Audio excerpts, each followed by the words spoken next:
Hey guys, welcome back to my channel. Thank you so much for clicking on this video and for tuning in. If you're new to my channel, welcome, and if you're a returning subscriber, welcome back. Anyway, let's get into it.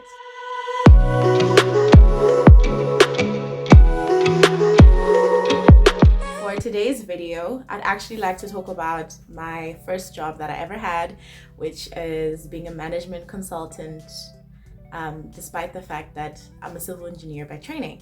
So stay tuned for as I give you guys like a high-level overview of my educational background, how I found this role, expectations versus reality, pay scales in terms of the civil engineering industry versus the management consulting one, and whether I'd recommend this to other engineers, as well as advice for anyone who is currently in management consulting. So let's get into it.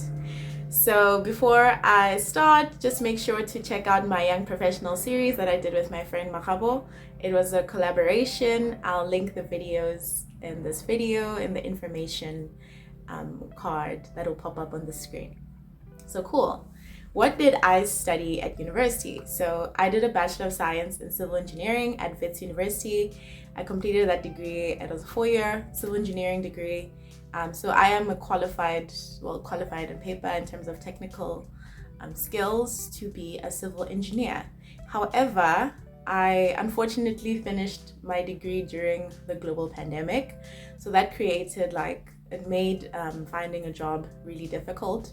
So I actually spent a year unemployed at home, which is the year of 2021. And in that time, I was looking for roles as a graduate because I didn't have any experience, which leads me into how I found the role that I got as a management consultant.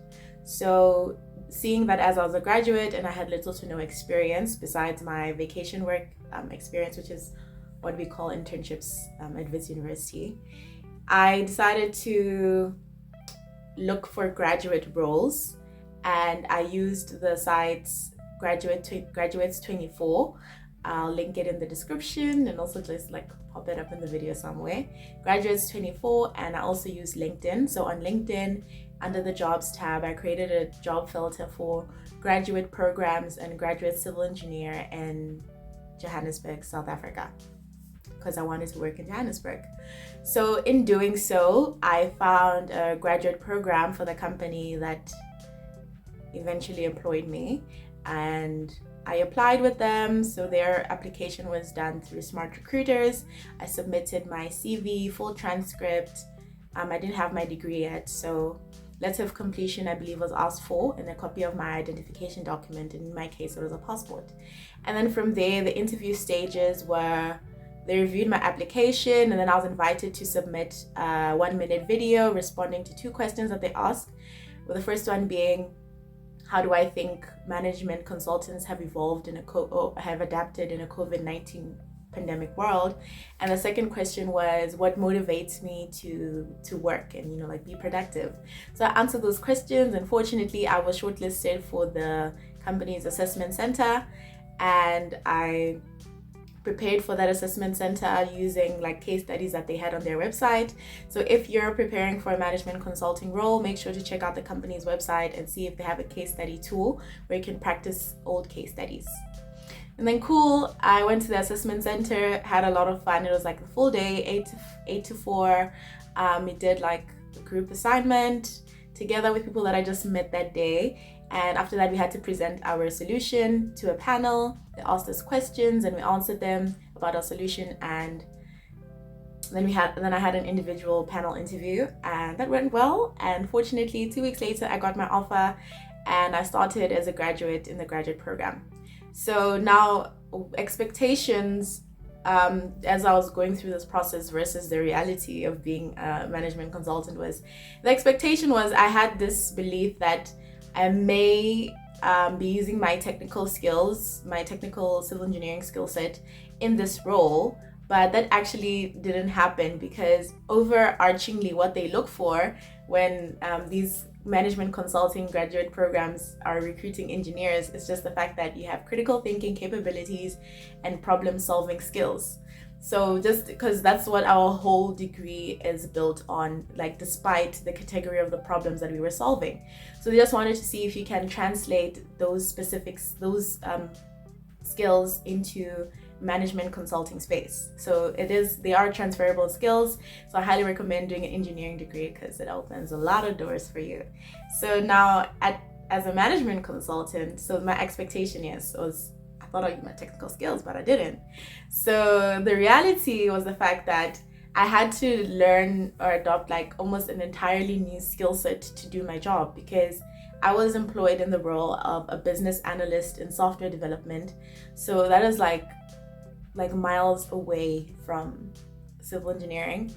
And yeah, so I was working with a team that does software development, specifically in the Salesforce space. So Salesforce is a low code, no code customer relationship management system. So I was working with a lot of like software jargon, a lot of marketing jargon, customer relationship management jargon.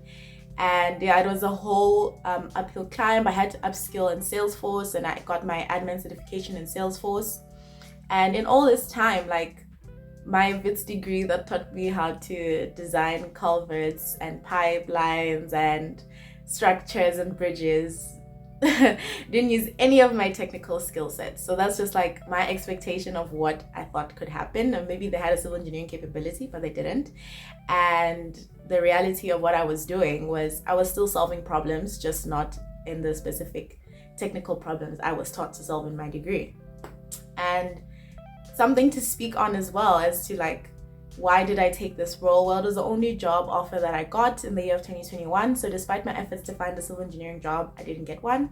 The job market is also like atrocious post-COVID. And also in my industry, it's not that great as well, because infrastructure development also happens in cycles. And I believe at the time that I was looking for work, like the infrastructure cycle was at a dip, so not a peak.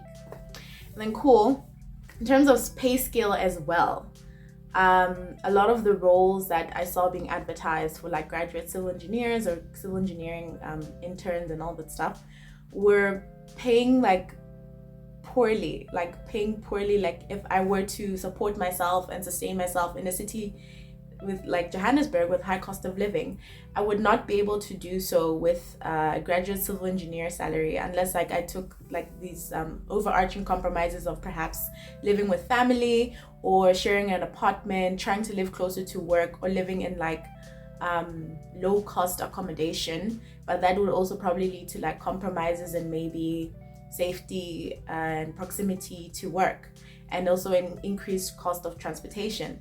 So I was also looking for a role that would enable me to be 100% financially independent from my parents and from my family members.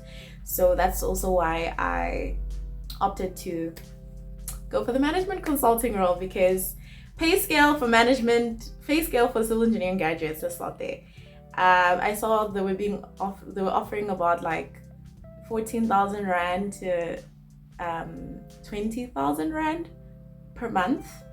So that was quite low, because with the consulting graduates, they actually start you off at like some companies, 22,000 Rand to about 30,000 Rand, or even more, depending on which company is hiring you.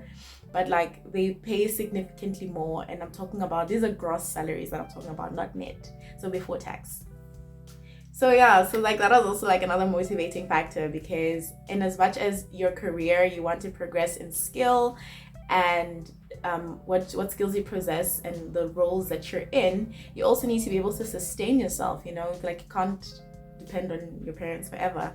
Or like in the case of if your parents were not supporting you, you need a way to support yourself that is viable and sustainable. So that's also why I would recommend getting into management consulting as well. And I think my second last point is, would I recommend engineers to get into management consulting? So my question is like twofold, because it's like a yes and a no. It's a yes if you didn't enjoy your degree and you felt like it was draining and taxing and you don't see a valid use for the technical skills that you obtained. I highly recommend going into management consulting and exploring the different industries that you could be placed in your team. Because even though your team maybe has a specific niche, you find that they play in different industries. You know, some you can be in a team but they're working in like telecommunications, and then the next project you're in is in mining, the next project you're in is in like a cloud implementation, or like data science, data analytics. So if you are keen on exploring what other skills you have and what other skills you can develop, I highly recommend getting into management consulting.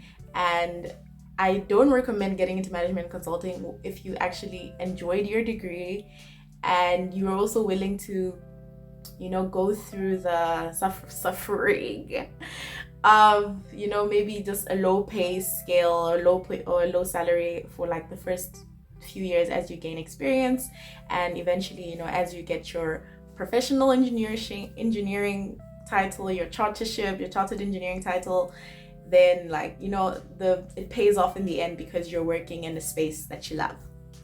And last but not least is advice to people who are in the management consulting profession. My advice from my experience in management consulting is that go into your career and go into your job with a growth mindset and a learning mindset. You have to be willing to consistently upskill yourself, because every project is different, every day in the office is different, and it focuses a lot on continuously building your skill set. And that's something that I really appreciated from my experience as a management consultant, because it cultivated a learning and growth mindset in me. And secondly, always be ready to be uncomfortable, because I honestly believe that people do grow better and excel and evolve better when they're in an uncomfortable space, because you don't become complacent, because there's a fast pace, things always changing, things always moving. So yeah, that's just like my high level quick take as my experience as a civil engineer in management consulting. Thank you so much for watching this far in my video. Make sure to like and subscribe and share with a friend if they are looking for content like this. Please let me know if you'd actually like to know more about my experience as an engineer in management consulting, and whether or not I am still in management consulting. Those are like hints that I'm dropping, but yeah, stay tuned. Thank you so much for tuning in. Be sure to check out some of my other videos, especially like my Young Professional series with my friend Mahabo Mahopo. We did a collaboration series, a 5-part collaboration series. And lastly, also make sure to check out my videos on being an immigrant in South Africa, where I talk about how I got my driver's license here, as well as like my boarding school experience here as well. Thank you so much. I hope to see you in my next video. Bye.